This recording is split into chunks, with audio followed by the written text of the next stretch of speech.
like he's breathing through his mouth. Triumvirate means three.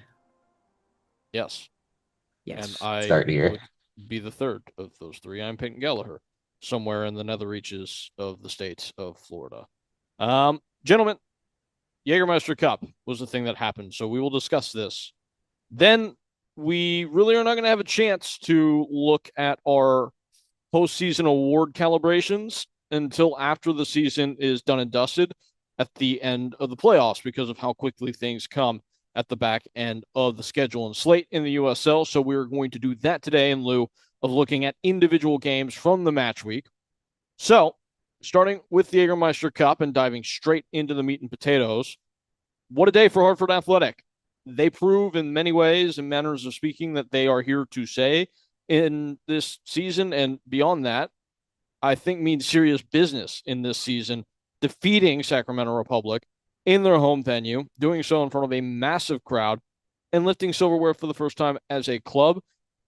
Just a massive achievement. I think, in the simplest terms, a huge day for Hartford Athletic. Yeah, 100%. And a testament to the project that Brendan Burke has been building at Hartford. I think what stood out for me was his ability and his willingness to mix it up a little bit tactically. Hartford, amidst this run of form that we've seen them go upon in the league and in the Jägermeister Cup, has really stuck to this very unchanged 5-1-3-1 press, where you're splitting your pivot high and low and using one of those players a little bit upfield. Against Sacramento, it was very much a true two with Carriaga next to Hairston, which I think was an intelligent decision that limited how players like Roro Lopez could penetrate. It made it harder to access Russell Cicerone in the pockets. So in that sense, already Hartford gave themselves more of a defensive bump. And then in the other direction, it was trusting the process, right? We know what this team can be in transition. Burke knew to pull that lever and get Kyle Edwards into the game in the second half. And Edwards, who's been unbelievable as a substitute, brought the energy that he needed. We'll get into the Sacramento thing and maybe where they went wrong with some of the team choices, but Hartford was just immense from beginning to end. I thought the Carriaga thing, the my favorite part about that, watching it the whole time, was it gave Hartford another outlet. We see so often with them in this shape that they need to get it to the fullbacks, the wingbacks, and then they need to get the ball down the line to get the runners. And we saw that in the first half with Obalola, who I thought was really smartly used and then really smartly taken off at halftime. And of course, Mishi and Galena. But dropping Carriaga a little bit deeper allowed Hartford, if they did get pressed, to have another outlet to be able to go through the middle. And he's technical enough and quality enough to play through. I would not have thought the gap in the coaching in this game would have been as wide as it was coming in. And that is not necessarily to say that Neil Collins was awful. It was just more so on Brennan Burke. He did such an exceptional job in this final, pushing every button from the jump, making every change as it went, and his team was rewarded as such at the end. And I think that's really evident of what Hartford has done. We've talked about them for a while now, pushing the correct buttons over the last couple of months, and you can almost sum their season up in this game. Athletic, acrobatic on the counter, great going forward when they can, dominant defensively in terms of shutting it down through the middle and denying the opposition's best avenue forward. And they pushed every button correctly. And Brennan Burke thoroughly deserved to win that trophy, lift that trophy, as did his team. They proved to a lot of people that, as Peyton put it at the Open, there's someone who I would look at and say, odds to win the playoffs, Louisville, Charleston, Gap, Hartford's the best of the rest. And they clearly portrayed that on Saturday. I mean, the degree of efficiency, I think, is the thing that jumps out to me. You do the math, and despite the fact that they had far less of the ball, in fact, just trying to head math at 14% from 50% down. So they had 28% less of it. There we go. Multiply by two. Um, in saying that, they got a shot every 19 passes in this game, which is just a ridiculous degree of manufacturing in transitional moments and exemplifying what they have done well all year. And the outlets that the wingbacks provide, I felt very, very good for Sebastian Anderson in this game, who's from Sacramento. He gets the assist on the goal.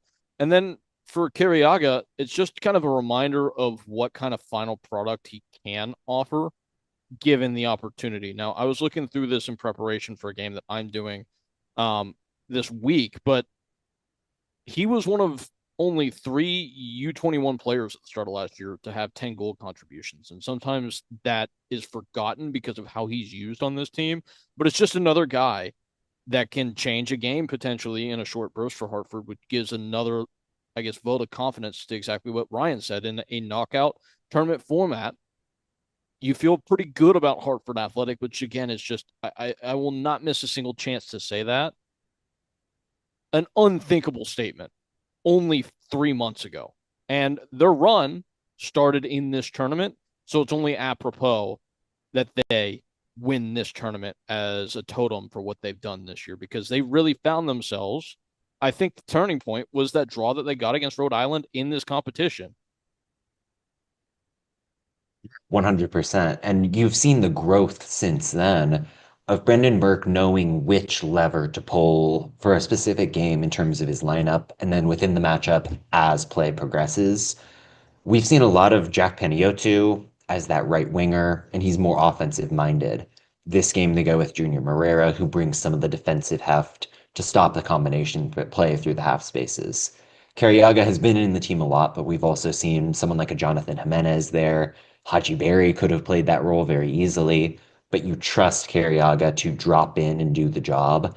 Every single aspect of this Hartford system was designed to stop Sacramento and then get at them in those transitional moments.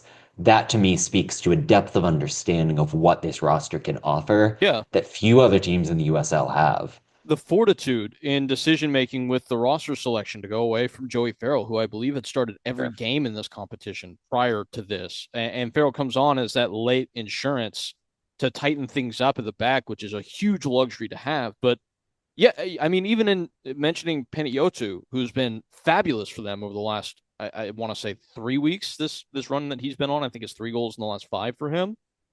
He doesn't play a minute in this game, and they trust Junior Moreira to get it done. Like he just does not seem Brendan Burke to be able physically to press the wrong buttons with this club right now. When they signed 𝗧𝗵𝗶𝘀, would you have thought they would have gone on this run, gotten to a final, and 𝗧𝗵𝗶𝘀 would have been an unused player in that final? Not a chance. That's just how good this group has gelled, flowed, moved together. He's gotten more out of these players than they really ever any of us would have thought, and I think maybe some of them would have thought, right? You think about Joe Farrell, who was basically a couple of years ago left by Phoenix. They just wanted to move in a different direction. They didn't think he was a part of a winning direction in Phoenix Rising.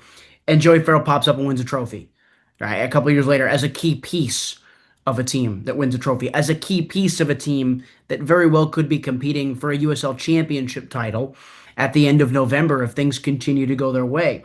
𝗵𝗶𝘀 𝗟𝗲, yes, he links up in Hartford with his former manager, but I think we had all thought 𝗵𝗶𝘀 𝗟𝗲 was at his past, right? And this is a player who comes into the game to close it out. They go and get a mid-season acquisition in Babu Jai. Is Babu Jai a player that's a part of a championship-winning team in any of our minds? I mean, No. literally, Phoenix trading him To the win a year they championship. won the title is the Correct. reason they won the title. So no, you look across this roster, and Mission Galena is maybe the one player on name value that you look at in this team and say that guy can be a really good player on a championship trophy winning team. The rest of this group has just overperformed everywhere else. That's down to them as players and the coaching staff as a whole, and it's such a special result. Okay. Let's look at the Sacramento half of this. I think we've waxed poetic enough just throughout the last couple of months on Hartford. How do we feel about how Neil Collins constructed this team, the way that he chose to rotate through the Orange County game to set them up for this match, and how Sacramento ultimately in another knockout competition they got to the final of were unable to lift silverware in a fortuitous position? John, really quickly, can I firstly say I'm very glad that 𝗧𝗵𝗶𝘀 got the start in this game. I think we all knew it was going to go that way, Yeah. but I thought that was really appreciative of the work that he had put in the Jägermeister Cup from the coach. And I don't think he showed poorly at all. You won't look at this game and say 𝗧𝗵𝗶𝘀 sucked and Sacramento lost the game because of him. No, he was good. And he ended up with, I think, almost 4 goals prevented Yeah. against XG over the course of the tournament. The guy was the best keeper in the Jägermeister Cup by a mile. I wonder if he doesn't get a look in as the number one somewhere next season. But you mentioned Peyton coming off of that, I think a Wednesday night game against Orange County. That was the weakest lineup we've seen all year from the Republic. So many substitute players. Dominic Vonner is the star of the game for my taste, and he doesn't even make the squad for the Jaeger final. And it gave them this platform to come in well rested and do the job. And I think Neil Collins really tended to make the wrong call at almost every stop, in contrast to Burke. From the jump, I thought Luis Felipe was a fairly disastrous pick as the right winger. And yes, that's more of a tuck inside, be a number 10 role. But you immediately saw in positions where Sacramento could find space, get out in semi transition. Luis Felipe wasn't going to hit a cross on his right foot. It was so limiting, and Hartford gave him the opportunity to do it, knowing he had that weakness. It felt like it slowed things down. Jack Gurr a couple of times was visibly frustrated when he tried to get in on the underlap. There was something about it that just prevented Sacramento from finding momentum. So then you say, okay, how can we adjust within the context of the match? They decide to take off Corey Bennett to get Christian Pirano on. So then you've got this 10 to 15 minute span where you don't have a striker. And Luis Felipe drops in at that point, but who is getting the Yeah. service? So then you get Herrera in the match. Herrera plays 15 and gets sent off with a red card. Some of that obviously owns to the moment and Herrera making a mistake on his own. Yeah. But it felt like Sacramento had a glaring error within the team choice and continued to just build upon it as the Right. game went on. You bringing up the red card just makes me want to say, my goodness, I love Anthony 𝗧𝗏. He is the Jägermeister Cup within all of The us. best. Yeah. I think I will push back slightly in saying that I get the Luis Felipe start. I understand it. I Sure. do not endorse it by any stretch, but I understand why in a game like this. He should be on for 60 minutes and then come off. I do not get the Luis Felipe start in that right pocket while also starting Roro Lopez. If it was me, I understand why you start Roro Lopez, and I'll keep saying understand, I guess, here. Roro Lopez should have finished this game. Chasing, you have to take Roro Lopez off in the 75th minute. He should have finished this game. You say to Luis Felipe, you're in the double pivot with Nick Ross for 55 minutes. Do a job defensively. Get us to a stage in the game where we can win the game. Then you bring Roro on. Then you bring Pirano on. If Corey Bennett hasn't done much in the game, which to the point that they took him off, he hadn't, then you bring Sebastian Herrera on, and all of a sudden you can swap out a 9 for a 9, a focal point for a focal point. You can bring Pirano in to be an attacking player. You can bring Roro Lopez in with 30 minutes to go to close out a game, whether you're chasing or tied or in the lead, because he's your best player in a vacuum. I thought that was the only mismanagement there was Roro Lopez did not finish the game because he didn't have the legs. Um, and then, of course, what you said about the number 9. If you're going to take Corey Bennett out, it has to be for Yeah. Sebastian Herrera because you need that type of player for the players on the pitch to play off of. What is Roro Lopez to you if you don't have a 9 for him to pick up the ball off of? Even worse, what is Russell Cicerone to you? He's nothing at this point in his career if he doesn't have a number 9 to play off of him, which he didn't for that stretch of the time. And that was the most important stretch of the Yeah. game. If Yeah. Hartford could have responded, or if Sacramento could have responded quickly, and Hartford didn't have the time to shut them down, but we might be talking about something different. It just has this knock-on effect too, like you said, in the chain of operation by starting Fernandez, and beyond that, I don't want to be too critical because there are always components here where the manager is thinking about things that we just aren't considering. So I'm sure he's weighed the avenues that we're talking about here. So I will say that, but I also will say this. I'm kind of at a loss for why Christian Pirano wouldn't have been the first name on the team sheet in a lot of ways Mm-hmm. because his profile is exactly what you need. That player that can stand inside of a block, receive the ball cleanly, and operate in very tight spaces, to Sure. which he is the best individual dribbler by the stats in the league. I believe he leads the league in successful take-ons this year and all the dribbling statistics. So just felt like this game was screaming for him from the off. So that was, I guess, my only confusion. Start him off the right Well, and yeah, start Blake Willie in the pivot or Luis Rodriguez, yes. right? Start one of those two in the pivot, start Pirano off the right. Bring Roro on. And you think about Pirano, what impact does that have? We've seen Mishi and Galena drop back and really do a defensive job. When that is required, he's willing to do it.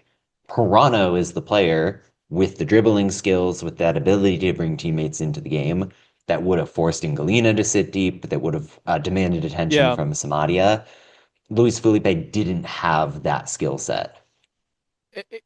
If I am to play a little bit of devil's advocate here, maybe because of how Hartford so often designed their transitional moments, so often it coming down the left side, maybe they wanted Felipe to shadow Galena a little bit and try and give them that veteran savviness, for lack of a better word, on that side. I'm stretching a little bit here, but that is the best justification I've found to date for using him where they used him. Because, I mean, even you think back to how Mark Briggs had this team set up in a similar 3-box-3 kind of allocation of players and profiles.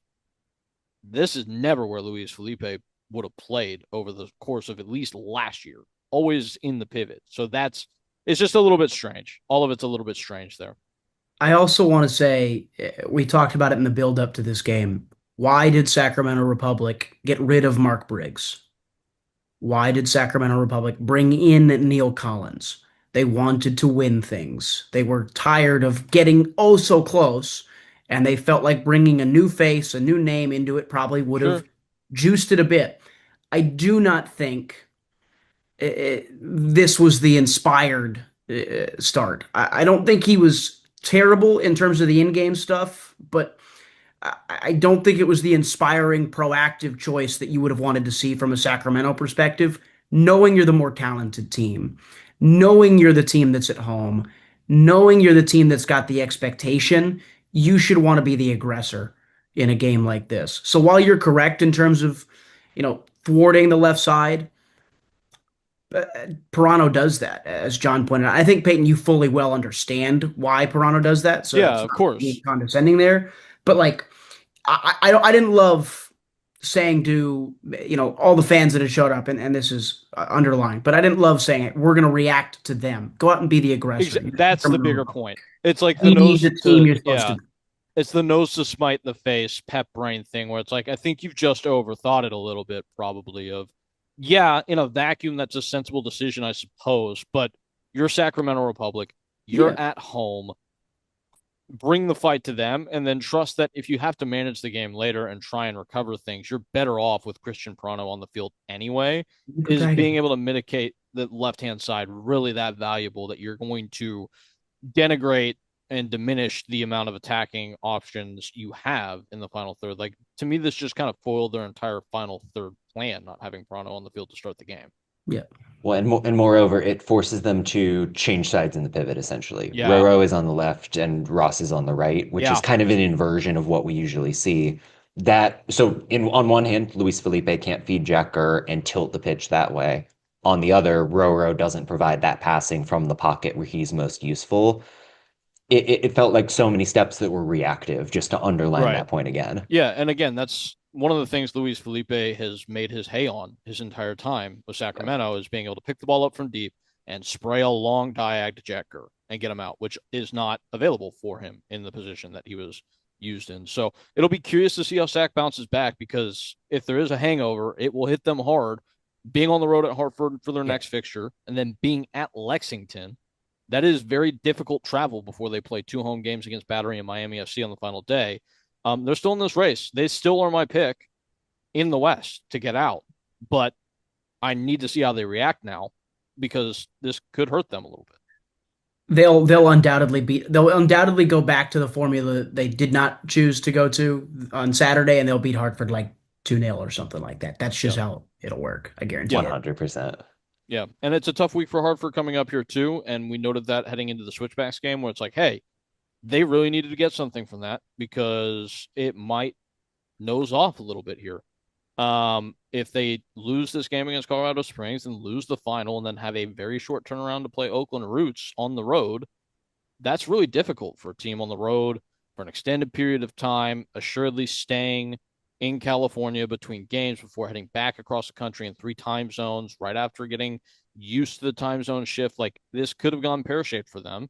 So massive they got the Colorado Springs win, and then obviously awesome that you were able to get this piece of Yeah. hardware and the first trophy in the club's history. So Really quickly, we did not mention in either of the center backs, the main center backs for Hartford. I thought yeah, Rindi's was great. I thought Jordan Scarlett was fantastic. I thought that was another big reason. Their back line we've said as a whole. I don't know if I can really recall ever singling out those two amidst the defensive structures this season. They deserve it after that one. Those two yeah. were immense. And just in closing, it harkens back to something I said last week, where it feels like maybe the biggest representation, and this could be the segue for us to start to talk about all league teams. Um, and the all league manager this year, and why it probably should be Brendan Burke, is it feels like every single player, like literally every player on this team, down to John Burner, even, has improved in some way that is noticeable, meaningful from the start of the year to now. And I think all the players you mentioned, that's true for. I also think for Prestis, that's been massively true too, to round out the entire back three. So, all right. Any more thoughts on the Jaegerings of the Jaeger Cup? Welcome to the fold, brethren. I was with it with League One last year. John was too, to be fair. We now include Ryan. Yes, Jaeger. That is, I think that's an empty cup. There isn't even water in there. Yeah. All right. All league. We'll do it now because it's going to be hard to do it in the next couple of weeks because it just will be difficult to justify doing over important games. So we can start this in a myriad of fashions. I think to do it the way we did in the middle of the season probably is the most suitable, but we will start with honorable mentions first, gentlemen, players that you left off that you wish you could leave on. Yes. I'll go because I think I'm going to have the one that was probably closest. Taylor Calhera was like right there. The only reason he's not is because I only took one striker because of the shape I selected. He and MD Myers were right there. Unfortunately for MD Myers, he competes with a guy for a starting spot. So those two strikers were really close, and I would have loved to have had a two-striker system, but I didn't. Yep, I'll be pining for Calhera a little bit later. I want to throw a shout to Luke Biasi, who is somebody where you look at the numbers and they just aren't there at all. And that is because Pittsburgh plays a very extreme sort of system. But what he has done, and also really the issue with Biasi is he's kind of positionless. He started the year as a center back, spent a lot of time as the left wing back. Now he's playing on the right. I don't know where you slot him in. What I do know is he's impossible to dribble past. He's very good bending passes around pressers as they're trying to build out. He's got a right-footed switch on him that is unbelievably good. I think he's underrated within that system. So, yep, he's my kind of number one honorable.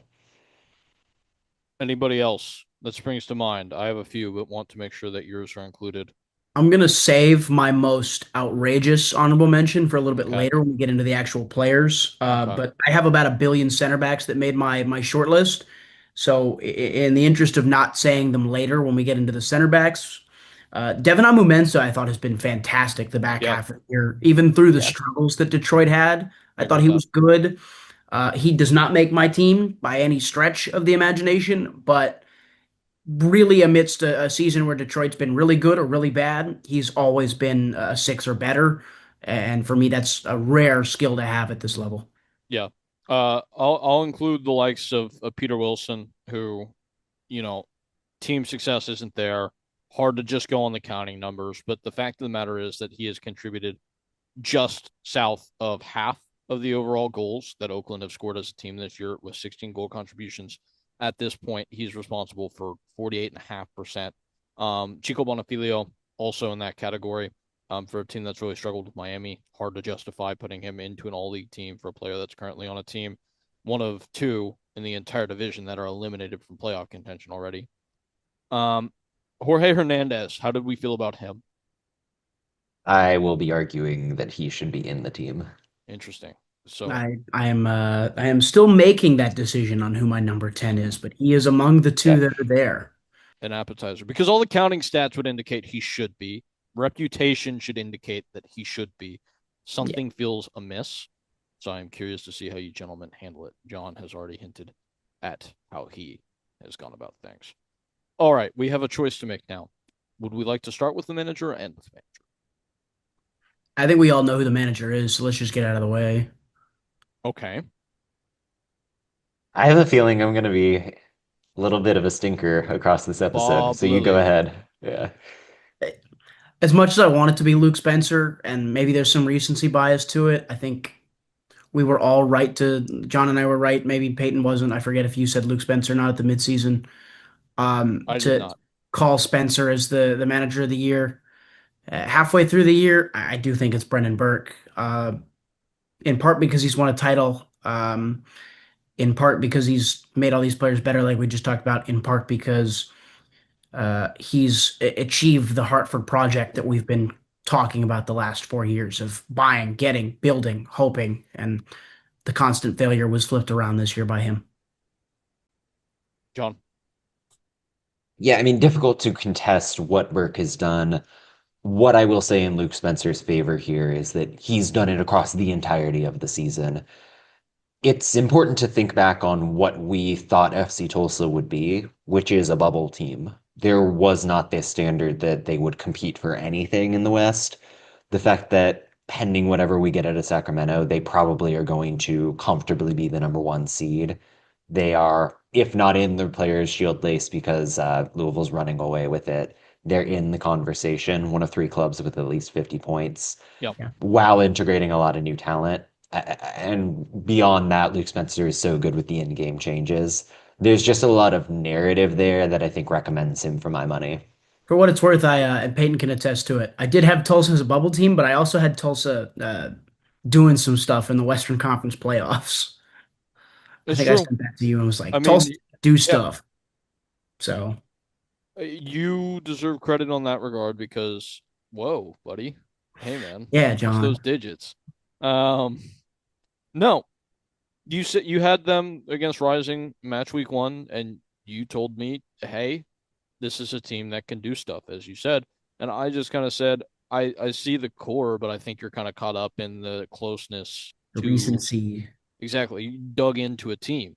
Like, of course, you convince yourself you're good because you're just, it's familiarity breeds whatever familiarity breeds. I don't remember what the saying says, but I think it's contempt, I but think it's it's actually the supposed to be opposite, I That's believe. contempt, the other not. way around here. Yeah. Yeah. But in my experience, it's actually the opposite. I don't know. I grow fonder of people as, I peel back the layers. But Who's your coach of the year? yes, Lock in. I don't think there's obviously a thing that could be wrong to get back on the train with picking Brendan Burke here. It is the most impressive in-season turnaround that any of us can remember. Even probably Nick Murray can remember, and he has witnessed all the turnarounds in the history of man, I believe. So pretty great. I would also counteract that Lou City have lost a game, and it's because of decisions Danny Cruz has made this year that is the case. Like, we'll talk about Josh Jones. I'm sure he will be a hot button topic in this dialogue as we select our best 11. That is a call that requires just like an ungodly amount of chutzpah, and it's made them better. They have found every margin and maximized it. And when a team is this good, has lost one game, that is as big a testament to the manager getting it right every time, probably more so to the actual just consistency than the players themselves, I think. So I would pick Danny Cruz, but would do it without any issue, and they probably should split the award. In a year as well, where I think the gap from first to 24th is as tight as As it's close been. as it's ever been. They've only lost one game in a season that's been more competitive than any other. The Yeah, level has been higher at the bottom of the table than any other. I do think it's as impressive as almost last year was in a lot of and ways. I don't think this Louisville team is as talented as they were a year ago in some ways. I think that beyond that, they don't have a give it to me and I'll save you guy. anymore without Wilson Harris. And they have continued to just fabricate edges. They've controlled every game that they've been a part of, even down to the NCFC game that they lost. It kind of felt like they were going to find a way to come back and get something similar to how they did in Sacramento earlier this year. It just feels like so rarely, though, they have ever been out of control of what's happening in a game, which was not always the case last year. 100%. And for me, the gap between number one and number two this year is bigger than it was last year. Yeah, Like I feel like Louisville is so clearly the best team in the league, and that owes to everything Cruz has done. it is quietly like they could have had an invincible season. And it feels like that just is not being talked about enough. They have lost one game in a league where that should just not be possible. You could argue this has been the best team performance of a team in the history of the league. They're not going to set the points records. They're going to play 4 less games. They were fortunate, honestly, to bow out a Jaeger Cup when they did, right? But I don't think anybody would have any issue with either of these two picks. And again, like I think they should split the award because the jobs done were completely different, and that's why they're equally impressive. Yeah. All right, let's start with the goalkeeper then. We'll start at the back. First, we should say formations. Ryan, it sounds like you're gonna do a WM or something like that. I have a back three with a pair of wing backs, a pivot, and a some form of a front three. I have a 10 as one of my front three, but yeah, a front three. So 3-4-3. Okay, you could have just said that. Yeah. John. 4-4-2. Four. Not gonna say the word for the kids too. We want to monetize. Yeah. Uh, yeah. Okay, I'm gonna go 4-3-3 because I'm a classic man doing classic things, and we'll start with the goalkeeper. To which I think there's one answer. Would the classic choice not be a 4-4-2? No. Okay. Fair point. Goalkeeper. I don't think there's one answer. I very clearly recall a conversation I once had with one Peyton Gallagher, That who was once today. told me that all he cares about with goalies is um, saving the ball, in which one goalkeeper has kept the in which one goalkeeper has kept the ball out of the back of the net more than anybody else in terms of goals above expected saved or whatever the damn name is, and that's Danny Vitiello. I know you don't like Danny Vitiello, Peyton. That's not true at all. I think it's a little We true actually now. have had multiple arguments about how much I like Danny I Vitiello think it's compared to how much I changed. I think should. it's changed. I think it's changed. I think Yeah, Damian Laws being so bad last year and being good this year has convinced you the otherwise. polarities had to reverse in some way. Like Danny Vitiello is the choice. He has saved more goals than anybody else, so he is my goalkeeper because that's his job. I think that's quite drab, if not dumb. John? I also went Danny Vitiello. That No. number he's got 9 goals prevented, which is not just great, it's 40% more than Damian Laws. Like Yes. that is immense. We will get into the conversation about some of their defenders in Sacramento. For me, Danny Vitiello is the player that makes it all come together. Yeah. And frankly, my number two is Koke Vegas.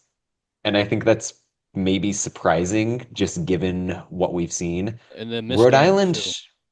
he has missed games, but when he's played, Rhode Island has scored twice as many goals per 90. Do with that what you will because it's a goalkeeper, but I think Koke Vegas, the role he plays in the Connor Smith offense, is uniquely influential as a tempo center. He is a great long passer, and he's also fourth in the league in goals prevented. So there is a case to make. I'm not saying he's better than Vidiello, who is the shoe-in number one, but Koke Vegas is my number two. No goalkeeper has completed more passes above expected this year than Patrick Rakowski, guys. Yeah. Yeah. Good for him.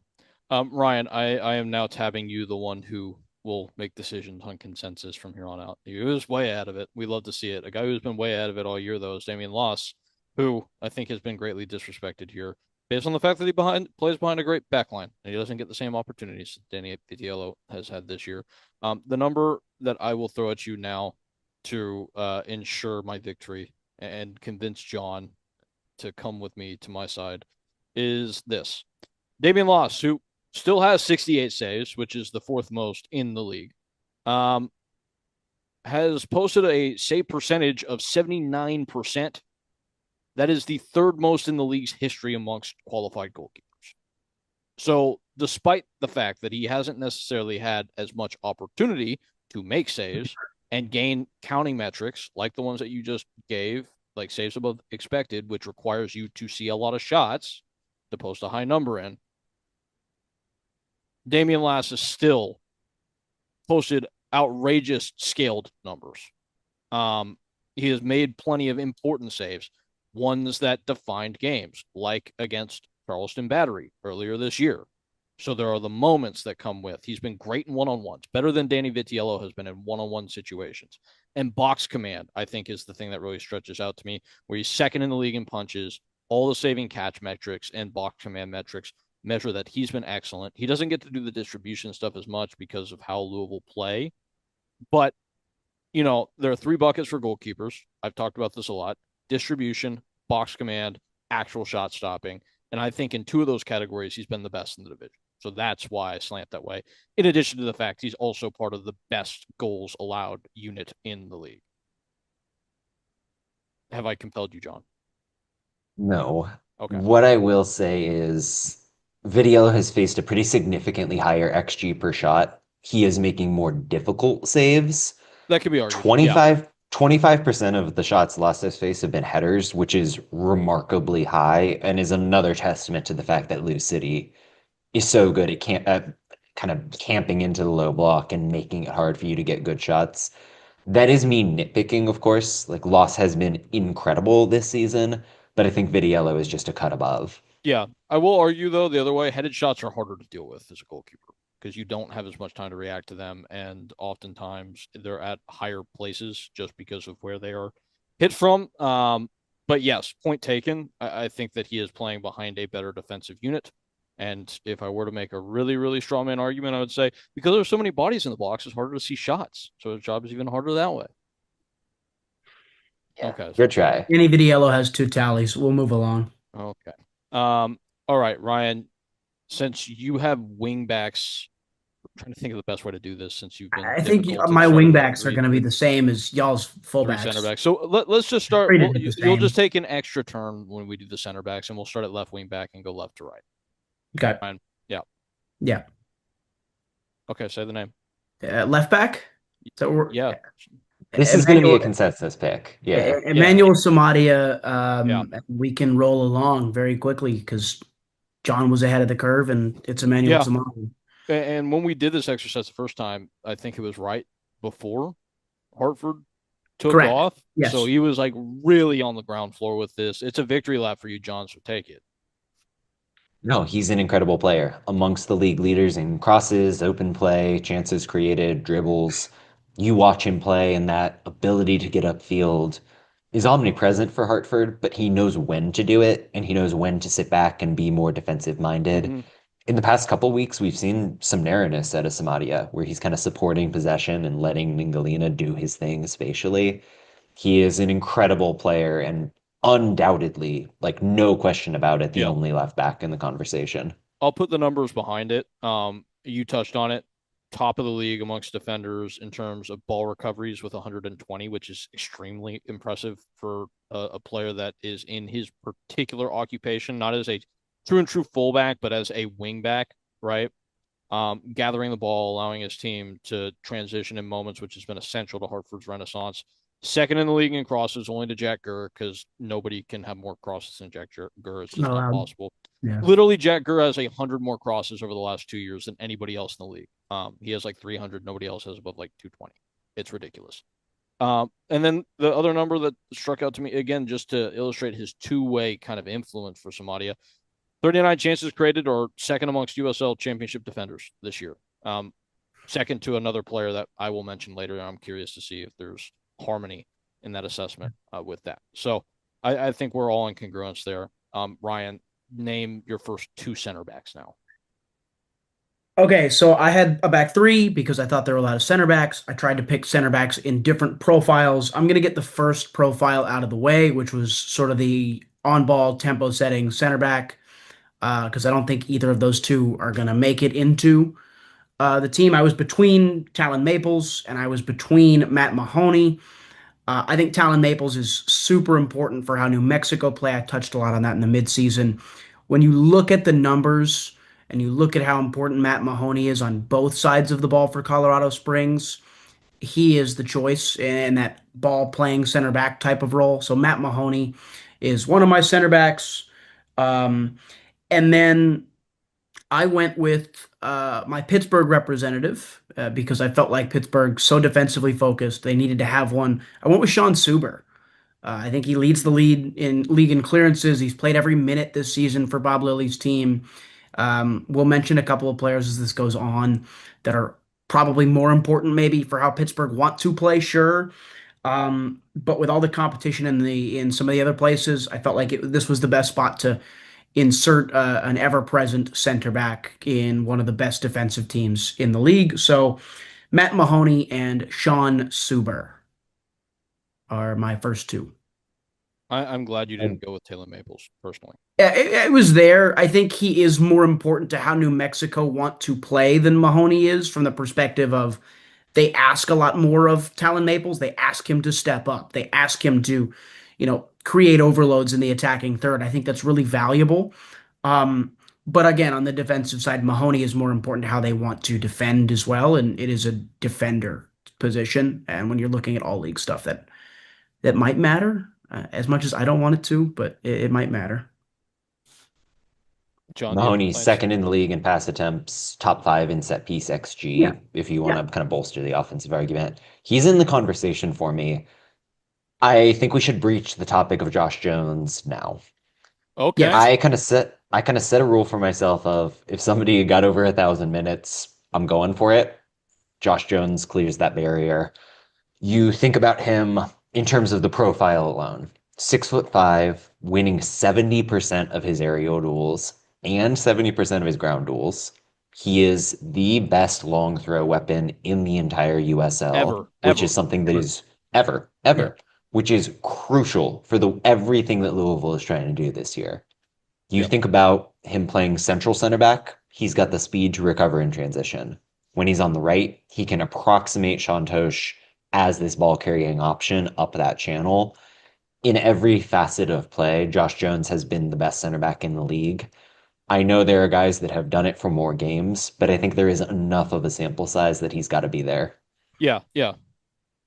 I was gonna say my third center back. It was literally just I didn't want to pick two Louisville center backs, so my third center back category was Louisville center Yeah. backs, and there was about this much kind of separating Josh Jones and Sean Tosh and Kyle Adams. It was very tight. I did not pick Jones because of the minute share, but You did pick one of them, correct? correct. Yeah, again, I Just went with the one. back three. I picked one, Okay. correct, because I did not Okay. want to pick two. I tried not to bundle a bunch on the one team, Understood. which Okay. Just Louisville wanted to would have make like sure six players. it would But have been very like you to just make them into one amorphous blob and yes, put them, smack them on the I team. want the left foot of Kyle Yeah, Adams. exactly. No, I also had Josh Jones. So let's really delve into this now.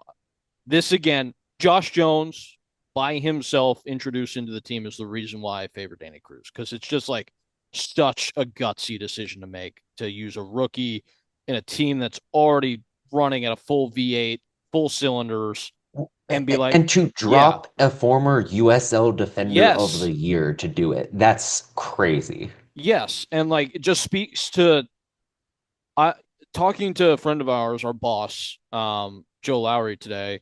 He always kind of likes to pick our brains about like, okay, who in USL, me specifically, like who in MLS Next Pro, who in the leagues that I don't cover that could be going to the league that I cover, which is MLS, right? And I said today, I think Josh Jones offers all the different intangible tools that an MLS team would want out of a center back. Physically, the way that he's able to cover ground in terms of his athleticism. It's not like Danny Cruz put him on the left or the right hand side of this. He put him in the center, which is arguably the most important position in this entire Louisville team with how they play because of how high the line is. And that's, I think, the unquantifiable value with why Josh Jones has been so crucial this year is because of all the hidden numbers about field tilt that start with him for Louisville that have just intensified. since he stepped into the team. Yeah. Yeah. So I have Jones here. I Just have to another. clarify, as the scorekeeper, that's 2 votes for Josh Jones, so I can keep track here. Yes. And I Yeah, guess you just picked the two center backs that get the highest vote total because neither John or I picked a third center back here. correct. So Yes. I've gone for Josh Jones, and the other one I've gone for is the same. I think it might be like one of only 3 or 4 holdovers from my midseason team. Um, I went for Kyle Adams again. I don't think he's had the same degree of influence maybe he had in the first half of the year. I just think that he's so important again to the field tilt that Louisville achieve here. John, are we in alignment or no? I made the difficult decision to leave Adams out, and I went AB Sissoko, Okay. somebody that I've been pining for as defender of the year. He's in the top 10% of center backs for blocks, interceptions, clearances, duels, and aerial duels. In a Tulsa system that is so built on directness and aggression, they want the rest of that back line to step forward, cover space, be aggressive in the tackle. Sissoko is calm. He is the rock at the middle of it all, who can win a challenge, who supports when those other players get adventurous. Yep. I wanted to represent Tulsa at the back because I really think their defense has been pretty spectacular over the course of 2025. He feels like the most important piece of that puzzle. Yeah, I think the biggest up that you can give to AB Sissoko is how he has held it together despite the fact that they've had to use a myriad of different kind of frameworks defensively. He has been the constant back there with all the different partners, with all the different shufflings of shape. He has been the guy that they can count on, and he was the guy I was deciding against Kyle Adams for. So I don't mind that at all. Yeah, I went with Kyle Adams. He was the pick of the bunch for the Louisville center backs for me. Sissoko was there along with Suber and Lee Desmond as well as I think one that hasn't Yeah, come up. He was and is and will be, I think, hopefully over the next 18 months, super important for Sacramento going forward as they continue that push for championships and trophies like we talked about at the offset of the show. I think he's their best defender. I think he's their most important defender. He's the one that Sacramento trusts the most on islands and in organizationally and as an organizer. So again, he was not going to make my team just based on how I just decided to construct it, but he certainly deserves a shout. But I yeah, Sogo was right there too, but I went with Adams. I do want to wax poetic very quickly about Lee Desmond because diving into the numbers here, I was fully expecting to have Kleeman or Timmer be the one that's like that's the guy to nominate for Sacramento. But every time you look closer and closer, it is Lee Desmond. It always has been, right? He's been their long-serving servant at the back, and the reality is his job is harder because they have to shift the entire back line to cover for Jack Gurr as he gets up and down the flank. So he gets left on more islands. And I think the job he's done in sturding the Sacramento defense has been huge. John, do you agree with that? When I was going about the process of doing my USL top 50 players, Desmond was kind of a had to be there guy for me. Mm-hmm. You watch him play, and he's really the anchor of what they do. Yep. Okay. Alrighty. So are we going Adams and Jones? I mean, I think they got 2 votes. They each had 2 votes. That's right. Okay. And for what it's worth, if I had gone for a back four, so to clear that, like I selected Kyle Adams in my back three. If I had gone for two center backs, Mahoney would have been dropped and Adams would have been there. So he would have had a vote from me anyway. It's Okay. fair. I'm just watching and observing. He's hashtag noticing. John is hashtag noticing. Observant. This once was an observational invitational. I think we've ascended past that framework. Speaking of ascension, let's talk right back because this was an interesting spot last time around. I think it'll be equally interesting here. This was the position I had the second most trouble choosing. I did not know who my second central midfielder was going to be. I really still don't. That kind of along with the number 10, but I think I have a decision on the number 10. I went with Aiden McFadden just because, in part, I felt like I needed more Louisville representation when I looked back through my first round. And also, this is an individual that has been so important, I think, to how they want to attack down the right side, how they can occupy field tilt, some of his athletic ability in the press, and his decision making in terms of what positions on the field he covers. I think he's the smartest right back in the league, and that's so important for how Louisville City want to play.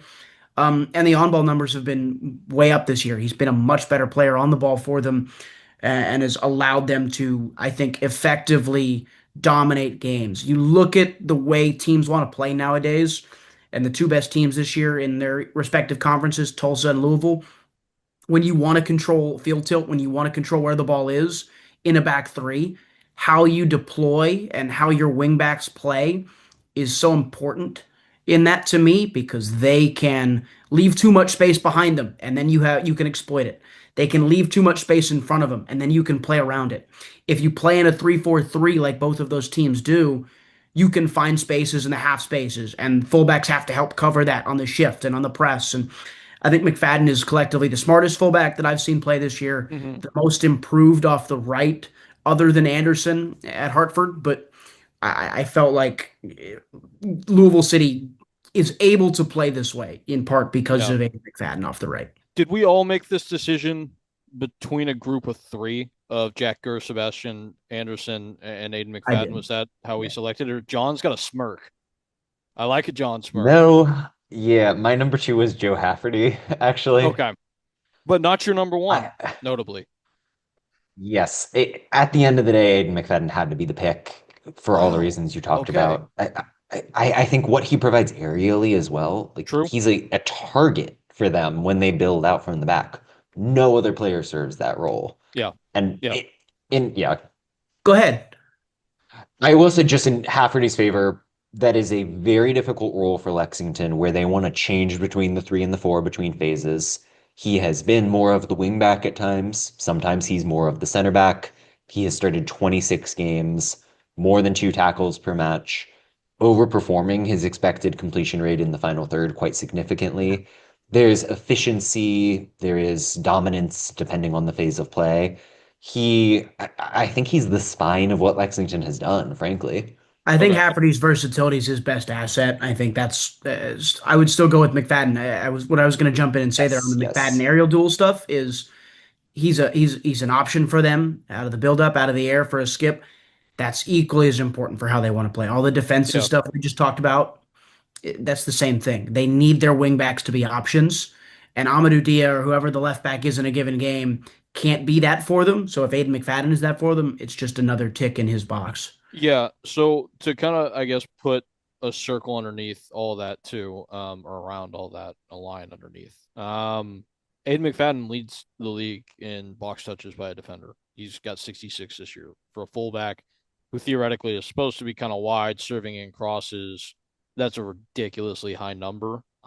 Which services the fact that yeah, he is this kind of power fullback in a way, narrow in the half spaces, running, providing this target, and I think has been a big part of the backbone of the throwing success that we've talked a lot about this year with his aerial presence as well. I didn't go for him though, and I will give flowers to another man by the name of Sebastian Anderson, who for this Hartford team that's chance creation has literally their best two chance creators have been their fullbacks in terms of the math.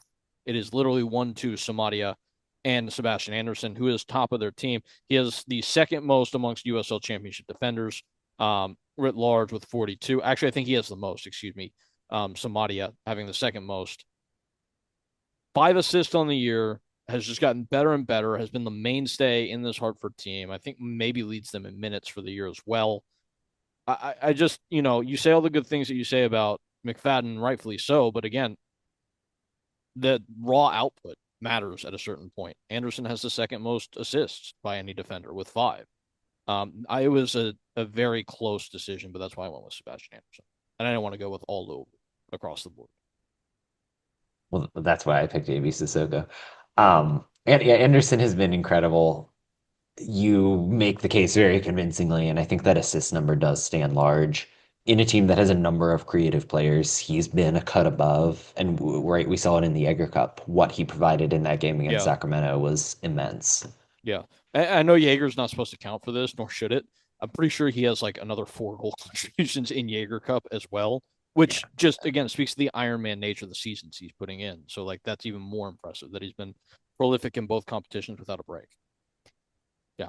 Okay, so Aiden McFadden's the choice then. Yep, 2 votes there. Correct. Okay. All right, let's go to the base of midfield then. We'll start with our defensively oriented midfielders because I think we all probably have picked one, correct? Or no? I used a guy who plays as a number six. I don't know if he's defensively oriented. Okay, well then I guess we'll start with the six then. We'll start with the midfielder we feel the most toothsome of our groups. And Ryan, we'll start with you. John, oh, okay. I I don't know. abandoned my boy with this one if we're hinting at a certain Tulsa midfielder. I know, but I somehow both my midfielders are players that I look at statistically this year, and then while I watch games and I go, I don't know what you do, but you do stuff so often that like you do stuff, and that's Aaron Malloy for me. Like he is in this team. I feel like and I told Peyton about this earlier. It's a little stale. The next midfielder I name will be stale as well, but they are the two best midfielders in the league. And Aaron Malloy is the second best of them this year for me. I had a really tough time picking this deeper lying midfielder, finding the right partner or player next to the first one. Um, Malloy was great. Um, I almost went like weirdly out of the box and just said Blake Willie because when I thought about this, it was kind of the first name that popped into my head because he had jumped so much in my mind this year. And part of this selection process for me is who stood out the most? Who am I going to remember the most?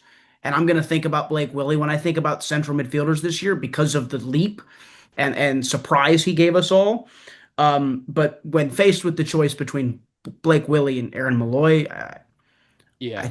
kind of know where we're gonna go with that one, so I went with Aaron Malloy. Yeah, Okay. And that's my pick as well. He's Mm, attempted 200 more passes than any other player in the USL. that's crazy. 200.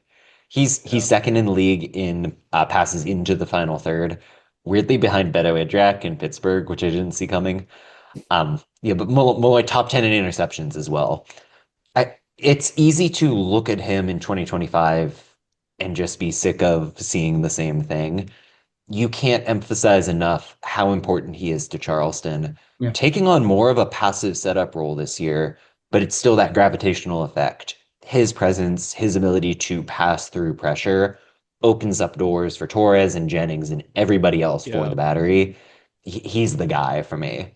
It's curious because it's like at what point does like how far up the pitch do you have to get for these nominations for like raw output to matter, right? Because all the contribution stats, and I am curious, I'm looking right now to see like what his chances created are this year compared to the duration of his career, but the raw output aspect feels like it's fallen off a cliff for him this season. I mean, I think that's true to a certain degree, but maybe less than you think just off of vibes. He's also someone that will occasionally get the set piece boost. I don't know. You just watch him play, and there's a level of class to Malloy that you don't see elsewhere in the USL at that spot. And he is the only player in the league that can do what he does. I think we've quantified that in a whole bunch of different ways throughout the course of the year and kind of the role that he plays. 33 chances created, man, that's crazy low compared to his years prior. I mean, like Different last role, year, and I think you it know. is, and that's the part that I've reckoned with the most, and I didn't really give him much thought, and it's because of what we're saying here. It's like yeah, he's been moved further down the pitch, but like at a certain point, how valuable is that tempo setting to a team like Charleston, right? And like that's why it was so hard for me because of where the league has gone as well, Yeah, where exactly. tempo setter has mattered a little bit less this year, but almost to flip it on its head, you could say the way the league has gone, having a player like that is such a luxury, and I think it will be in the postseason for Charleston. And we will talk about this in a couple of weeks. I think it's going to be the difference for Charleston in the postseason. I've got 4 weeks to change my mind on that one, obviously. But as of right now, I think he's going to be the biggest piece in the playoffs for any team.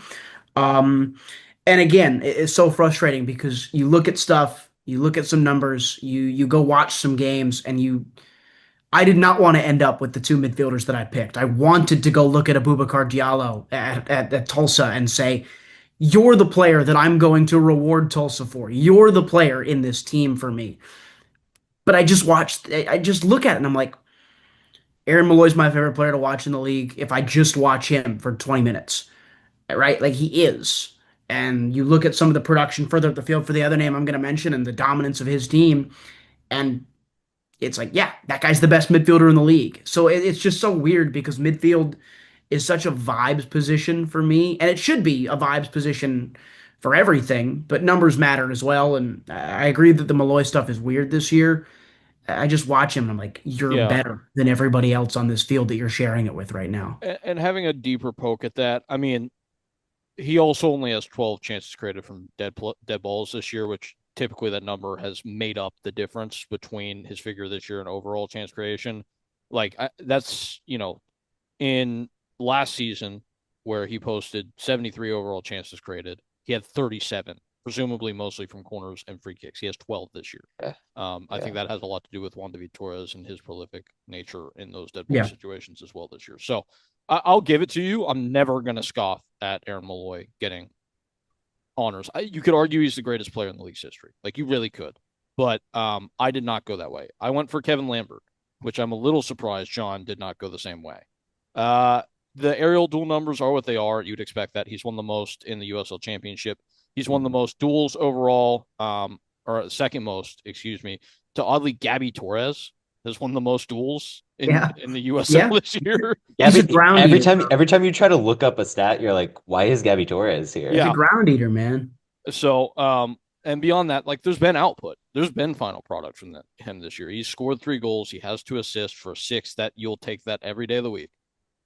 What, But John? he's not playing as a six. Like I know. Davila So, is and that's playing where I'm low and about they're to get. attacking. And I think Yeah, his yeah, role is so unique, and what they do in their attacking structure and how he is able to kind of be an inverted six, if you will, vertically yeah, doing the work of sure. a six at the front of a press is super cool and unique. But beyond that, again, like, I don't think Louisville are able to do the things that they're doing if Kevin Lambert doesn't find this role in this team, and they are putting in one of the greatest seasons in the history of the league. And I think Kevin Lambert's been instrumental to that in his role in leading that press and forcing teams to play over top of Louisville so that they can tilt the field even further. I think his renaissance plays a part in this a little bit. And that shouldn't matter because I actually do think some of the narrative stuff should matter when we think about these things. Kevin Lambert went to MLS and died. Like, he became a non-factor for anybody. He got thrown out of the Jamaica team because he wasn't playing. And he comes back in to USL, is okay last year.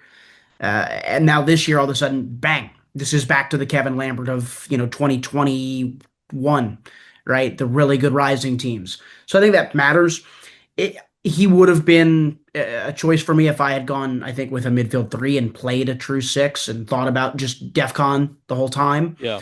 and nothing but defensive contribution stuff.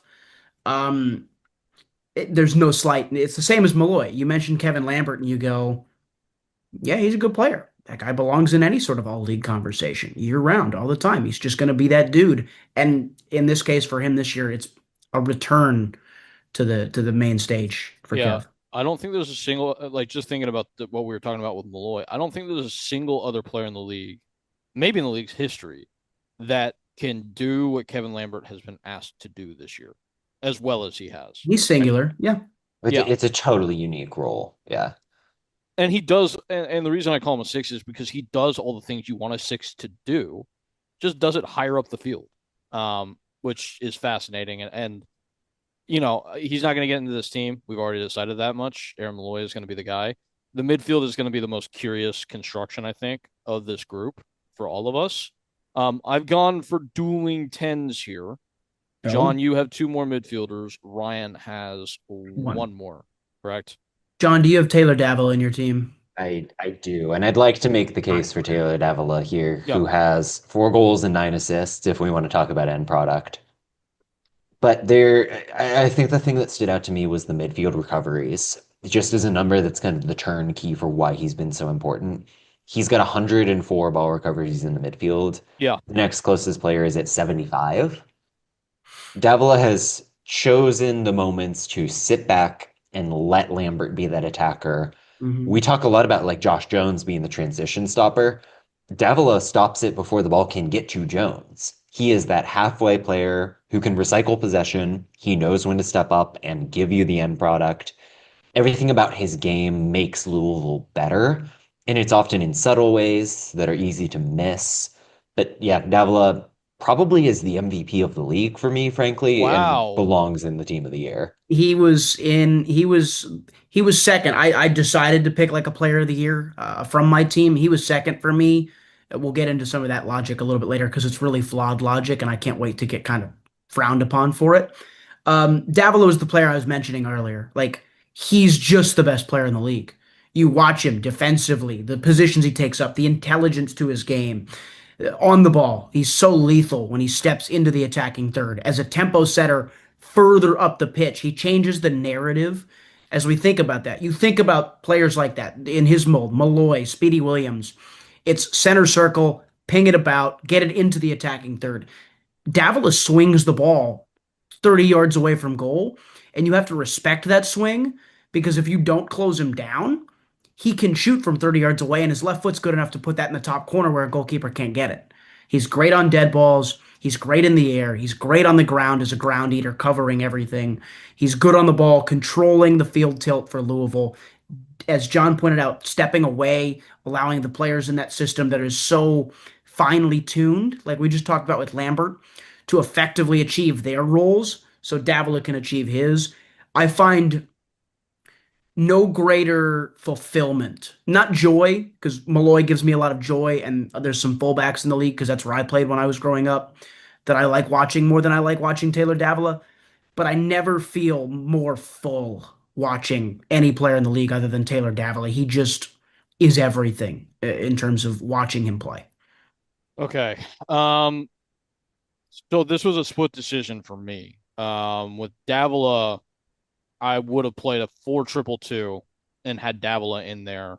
Um, or maybe not a 4-2-2, but without, I guess, a second striker, I guess is the thing that I Sure. was saying. So like I sacrificed Davila to make room to get a second nine in. But after you guys making the arguments you've made, like that was a razor's edge decision. I think I might be defaulting back to including Davila in the team, with the omission of MD Myers, who I initially had in the group. So I'll come in and join with you guys on that side of the line. Yeah. So okay, Two tens, you said? I had two tens. I will not be dropping either of them. One of them I think is obvious. I think he will be consensus. That might be the first consensus pick that we've had at Samadi and first Davila are blush, both aside consensus. from Samadia. That's a good point. Yes, we did have him. Hope 𝗵𝗂𝗡. I think we're across the board on that one. Drop No. him. No, Okay. Okay. that's actually pretty stunning. Go ahead, John. I kind of went when I say 4-4-2, kind of in the same vein of 4-2-2. For me, Hope would have been the guy in that left pocket. Jorge Hernandez is the standout there. He has 6 non-penalty goals, seven or wait, no, 5. I can math. 5 goals from the spot, but still, 4, No. 4 You're gonna assists say on you're gonna top of say these that. goal contribution numbers from open play like Hope Aviyevu doesn't have them. Go ahead though. No, right. But Yeah, go I'm ahead. gonna build a story around Hernandez here. That's fine. 35 chances created from open play. Hope can match a lot of that. What I think is the thing with Jorge is there really is an offense elsewhere for this San Antonio FC team in the way where Phoenix Rising has so much spark on the wings. They can do things transitionally. If San Antonio isn't engaging Jorge in that left central pocket, they have nothing. Yeah. There is a level of importance that he brings to the table that, if we're splitting hairs, gives him that slight edge. I think the game model matters a little bit here. San Antonio needs to be on the break where Hernandez thrives. Phoenix is so odd because they do actively want to pin teams and have the ball. They're just bad at it when Hope Aviyevu's not playing well, which happens more than it should and has happened more than it should lately in terms of Hope Avievu not being able to do enough. I think all the numbers favor Phoenix's number 10. Watching him, and this is where I go back to some of the narrative stuff that I teased earlier. There was a method to that, which was Hope Avievu's my choice because when Phoenix Rising signed the guy, we thought he was the fourth best guy that Phoenix Rising signed. Yeah. There was a lot of unknown, and maybe there was a lot of unknown. We didn't know what Phoenix's attack was going to look like, and Hope Avievu has been the force in that team when they've been at their best. And that to me is part of the narrative bias that sometimes inherently comes. Jorge Hernandez was supposed to be the be all end all in some ways for San Antonio. Hope Aviyevu could have been that for Phoenix, and both have been that for their teams. And I think that should have been, could have been is the difference for me taking Aviyevu over Hernandez because, as John points out, the numbers are really similar. The contributions are really similar. The chances created are really similar for these two number 10s, one off the right, one off the left. I think genuinely both deserve to be in this team. I went with Avievu again, almost purely because when I thought about it at the beginning of the season, Hope Avievu was just a bigger surprise to me Yeah. than Jorge Hernandez was. I am going to challenge John to, and I'm not saying that he's made the wrong argument, but I do want to see if it stands up against the scrutiny. Why Jorge Hernandez over Armando Moreno?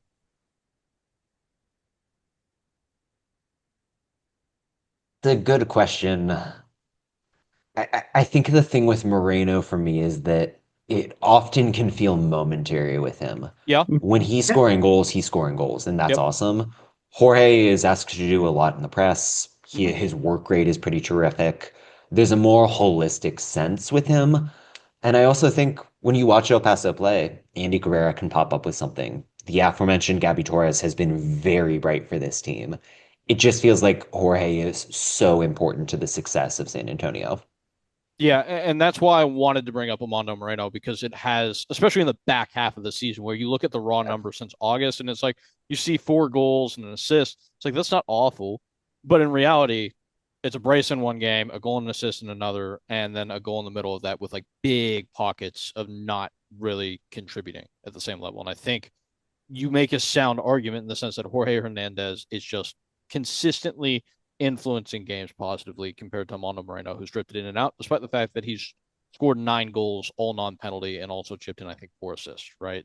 So shout out Armando. I think honorable mention. Out of curiosity, did we consider Gabby Torres at all for any of us? He was, I didn't know where to put him, and I looked at the left back spot, and that was the Yeah. best place to put him. And Emmanuel Samadi exists, so not really. Okay. You ever look at a player and you're just like, it's Gabby Torres. I can't put him in the all league team. And you just have to get over the mental hurdle with that. And Wow. I think Torres has been unreal, but there's a little bit of the connotation with him. Okay. Okay. Hernandez, to close on that one. If I had not felt so pressed to pick a winger because I only had one real category where I could pick a winger, Hernandez would have been the second choice, but also JD Torres exists. Yeah. On the tens, I've got one more, by the way. go ahead. Then go ahead. Go ahead. I'm gonna give you Robbie Mertz. Let's talk about it. You know, hard to justify a player with only 6 goal contributions being in this kind of a lofty height for the year. But the reality is, Pittsburgh don't score a lot of goals, so his contributions matter more. And the thing that I kept coming back to, and this is my probably vibesiest pick of the group. Hmm. I said this Ryan earlier. I think he is the first player of the Bob Lilly era where if you took him away from this Pittsburgh team, I think they'd fall apart. I think he's so important organizing them from the front as their like primary get us out of a sticky situation guy. He's come up in huge moments. It feels like every single one of his goals are important. And for a Pittsburgh team that has overachieved everybody's estimation that was not in the state of Pennsylvania or John Morrissey, I think he's been totally essential and totally underappreciated this year. I, for reasons, was going back to a 2020 Pittsburgh Riverhounds game today, and Robbie Mertz is the only player left from that team who's still just hanging around. And he was doing everything that we're seeing now back then. Yeah. He has been the most important player in the Pittsburgh system. He continues to be. So much of the success that we can attribute to Augie Williams or what have you feels like it's Mertz's off-ball movement, his table setting, the effort he's giving you in every phase. I don't know if he's my pick, but I think he's a great shout because of what he does. I want to go back to the middle of the year. I feel like, and maybe I'm wrong about this. I feel like we decided that Robbie Mertz was like the player we first thought of when we talked about Bob Lilly was Robbie Mertz. Like and if it wasn't true then, it's true to me now. He's surpassed, and this is totally recency bias. I associate him over Canardo Forbes at this point with Bob Lilly. That could be wrong. I think Canardo Forbes will be better felt in the historical value of the USL Championship when it's all said and done. But Robbie Mertz is the type of player that Bob Lilly has found for the last half decade and made into a pro player and found a role for. And I think there's so much value to what he has, and representation for a player like that in a team of the year is phenomenal. It won't happen for us.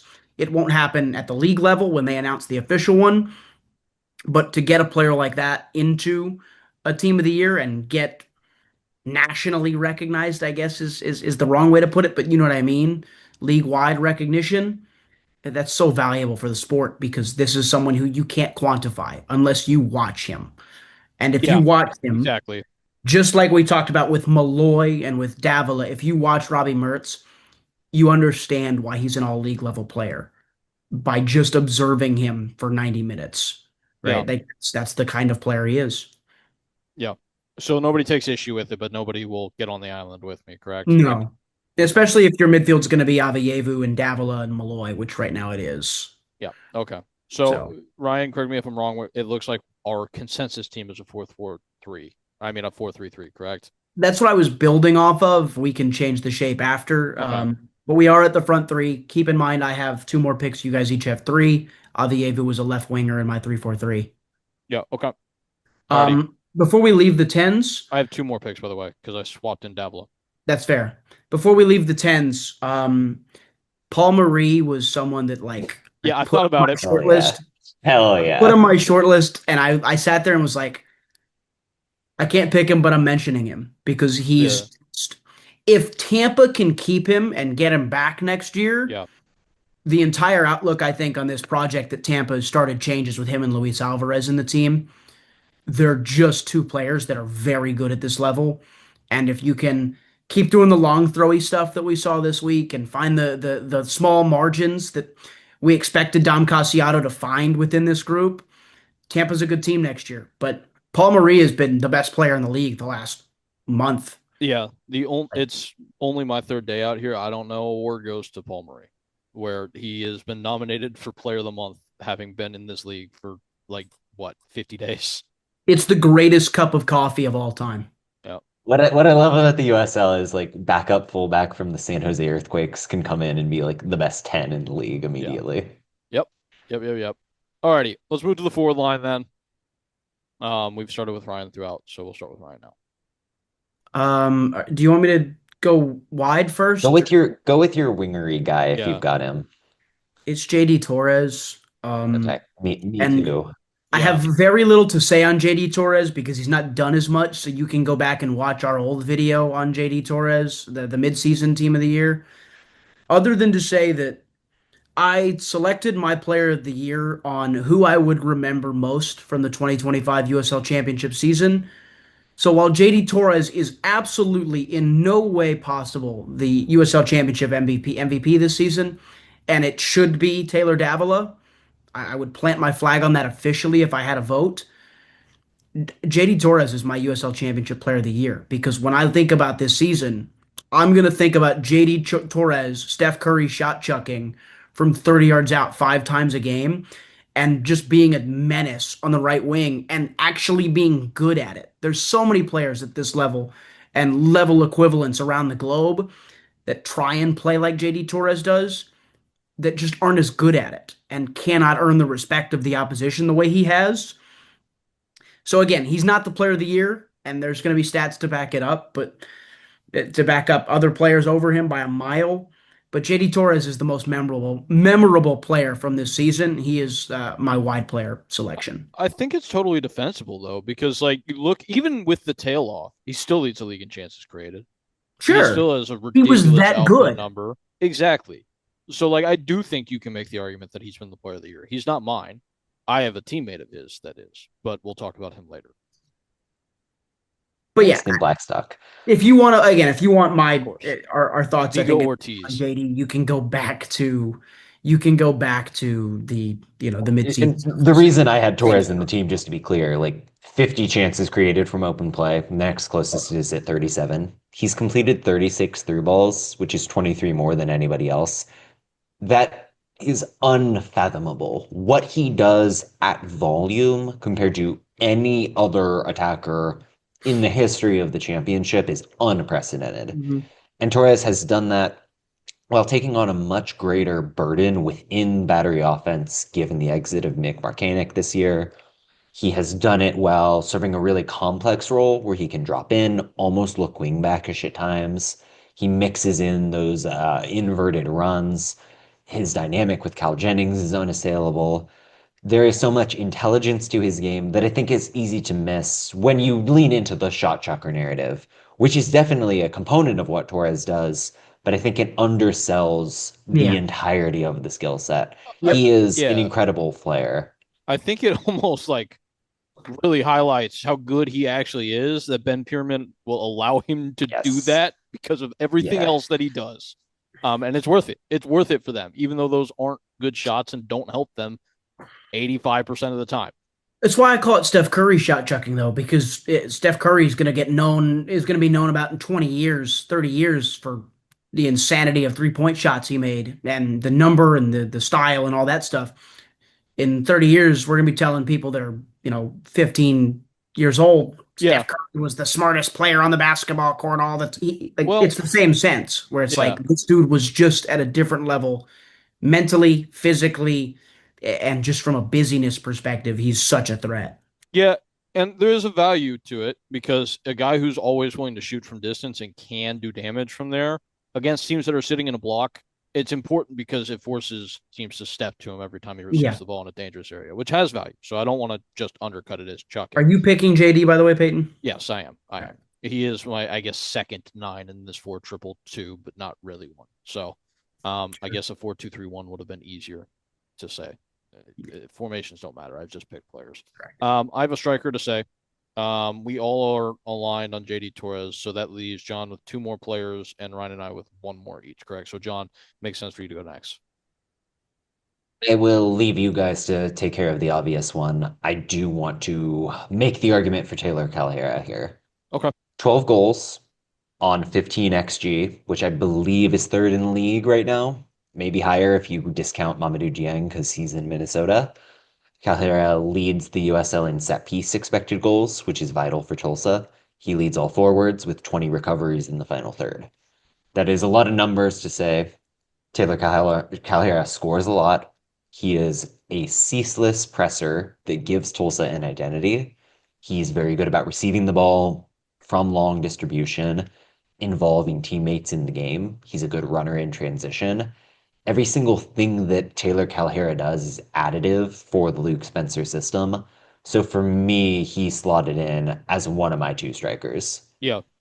I don't I think wanted there's an him to be the argument guy. against.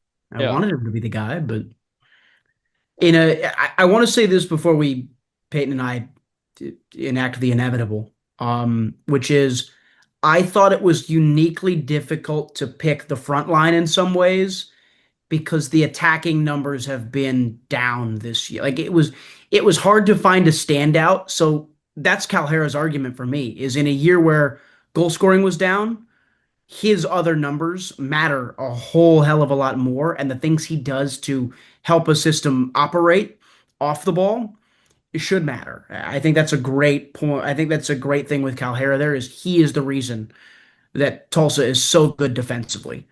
Apart from other things, right? But he is the reason Tulsa are so effective at the field tilt. Yeah. Like that. Overnight, they became so good at it. But Cal Jennings is probably the league MVP. He's the guy who filled the shoes of last year's league MVP. Other than a weird dry spell, he's been the most dominant forward in the league.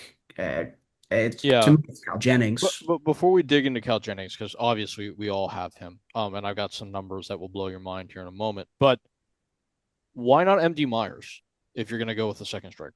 Out of So he curiosity. was he was the one. Yeah, he was Yeah. my third choice So after Calhera. so that's the part I don't get. Like just a hidden value thing on MD Myers. He's drawn 4 penalties this year, which maybe should be considered assists.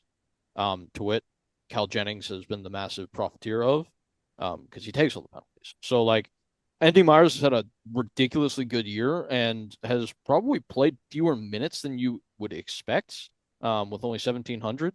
So if you scale that out to like what Calhera has done, and I don't disagree with Calhera, I just am curious why you went for Calhera over MD. Because I think MD is probably the fourth most important player to that attack, which is probably just a roundabout way of saying that Charleston is very loaded offensively. Yeah, But I think Calhera, given the star burden that he has borne throughout 2025, like at a certain point, he became the guy you're marking if you're playing yeah. FC Tulsa.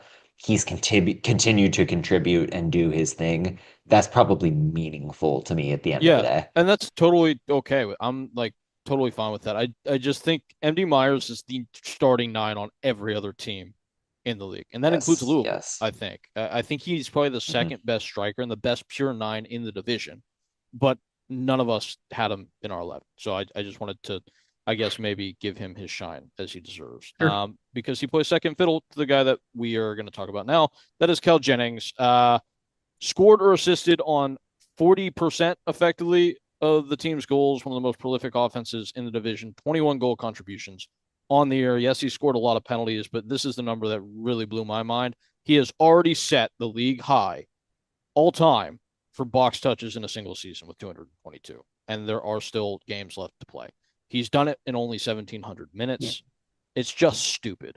It is just stupid how good this guy is. Games are down this year. In a normal year, he'd have six more games to play. Yep, Like exactly. they they have done, Charleston has done such a good job of conforming to an individual who is transformational while also not relinquishing their principles as a team. They have said to Cal Jennings, you are the key to this team winning a title this year, while also still doing the things that made them great the last 2 years under Pierman. Um, I would have liked to have seen Cal Jennings score more goals. Even in a shortened season, it's not going to be a very good goal tally unless he rattles off brace after brace after brace to end the regular season. Um, but it still doesn't matter. He's the only striker in the league that I look at from like the Erling Haaland perspective, where it's like this guy is going to score this game. He's the only one where I look at and I would say in a game plan, you have to watch him as a goal scorer. Calahera, you do have to watch him as a goal scorer, but it's the other things that you want to focus on with Calahera. With Cal Jennings, it is a singular. This guy will score a goal on you if you give him space at the halfway line, if you give him space at the 18-yard box or in the six. He will score a goal. He will find a way to get past you, behind you, finding the space. He's so effective at it in a Charleston team that's dominant and has that front four that John talked about. That he is the best striker the league has this year. The league has this decade, or this in the 2020s, I guess, and in 5 years because he's still young.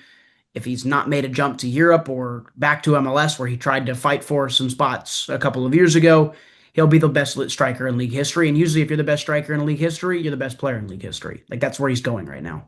I mean, we could argue this is the best season of his professional career. I think that could be argued. And he's only started 21 games.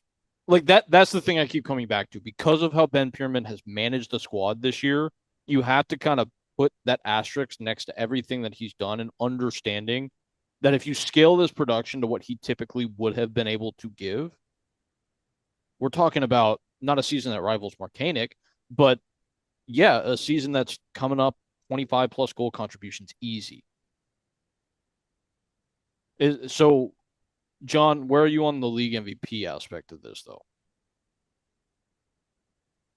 Well, I mean, I wrote a piece a couple weeks back on Backheeled where I had Davila as number one.